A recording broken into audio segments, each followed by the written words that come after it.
What's up, guys? So I got a new scanner here that I wanted to show you guys. It's the OTOFIX D1 Lite.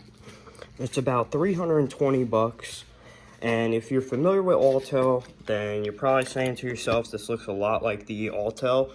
So I previously had a MS906 Pro, and that scanner was great. I ended up getting rid of it.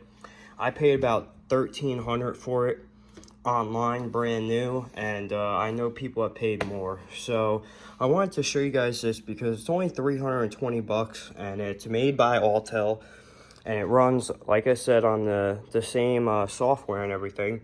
So we got my 2005 BMW X3, and it's got various lights on the dash, one of them being an ABS light. So I decided to test the scanner out. I got the dongle hooked up right now. It's Bluetooth. It looks exactly like the Autels. I went in the live data yesterday, went for the wheel speed sensor, and I noticed that the right rear wheel speed wasn't registering anything. So I just pulled it off before, cleaned it up. I can't see anything really wrong with it. Most likely it's bad. But what I'm going to do is I'm going to pull the wheel back off and trace back the wiring, see if I can find any tears or corrosion in the wiring. And we'll see if we can fix this without having to buy a new sensor for it. That would be nice. But like I said, if you're looking for a cheap scan tool that, can do everything that the Autel does and is made by Autel, this is the one. It does multiple systems. It's bi-directional. It's honestly an all-around great tool. It's basically a MS906 Pro, but in a smaller form factor. The camera isn't as good on it, but nobody really uses those anyway. But like I said, what you use it for, what you buy an Autel for, is a system, and this is made by Autel, so it's the same operating system. So let me start pulling this wheel off. We'll take a look at the wiring, and I'll catch back up with you guys. So I just want to show you guys real quick. We're at the function menu for the ABS system. We'll go to wheel speed sensor. And we have all of our sensors right there. Sorry about the glare. And we'll go in reverse, roll back a little.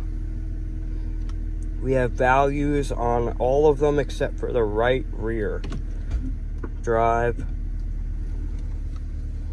So obviously we have a problem with the right rear. So I just wanted to show you guys, this is a really handy tool for stuff like that. You can really narrow down the problem. So we'll go back and I'll pull that wheel off and we'll see if we could find a wiring issue or if we're going to need a new sensor itself. Alright, so what I ended up doing was pulling the rear wheel off on the passenger side and gaining access to this box where the ABS sensor is plugged into.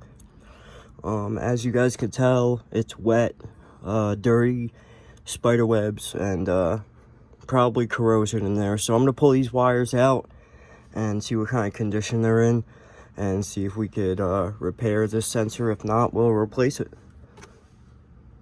Alright, so here's the sensor right here. I ended up pulling it all the way out because I'm just going to go get a new one. It's about 35 bucks. As you can see, it looks like it's ground down a little bit on the end, but I didn't find any corrosion or any issues with the pins inside of it on the wheel end or the end that goes to the car. It's a little dirty, but the pins look okay and the wiring looks okay. So I'm gonna go grab another sensor and we'll put that in, and we'll see if we can get it to register and clear up that code. So off to the parts store I go.